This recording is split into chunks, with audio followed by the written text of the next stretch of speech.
Carla Abellana, engaged na sa non-showbiz boyfriend na si Dr. Reginald Santos. May pasabog ang aktres na si Carla Abellana sa unang araw ng Disyembre 2025, kung saan inulan siya ng congratulations message.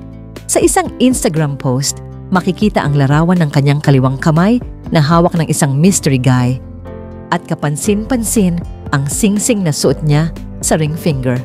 Kalakip nito ang Bible verse na Jeremiah 29:11. For I know the plans I have for you, declares the Lord. Plans to prosper you and not to harm you, plans to give you a hope and a future. Agad binahan ng congratulations mula sa ilang celebrity friends niya si Carla.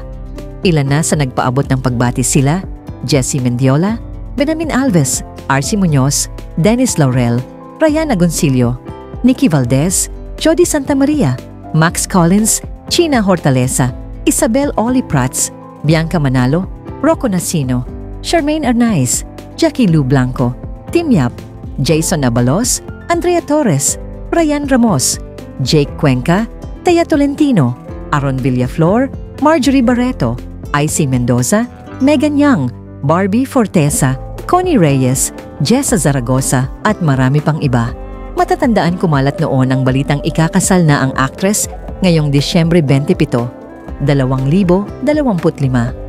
Walang inamin at wala ring itinanggi si Carla sa bali-balitang garden wedding nila ng isang doktor na si Dr. Reginald Santos na dati niyang childhood sweetheart. Nasabi noon ni Carla na masaya siya at masaya ang kanyang puso sa kasalukuyan. Carla was previously married to Tom Rodriguez. They tied the knot in 2021 and got divorced in 2022. Attend ka kaya sa awards night sa December 27? Siyempre naman po.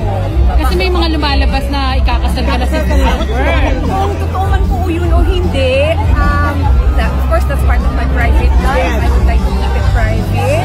Sa dami naman po ng aming pinagdaanan na very publicized before. May choice naman po ako kung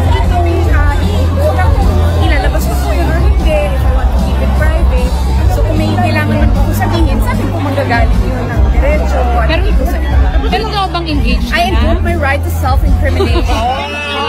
So I refuse to say yes, I refuse to say no.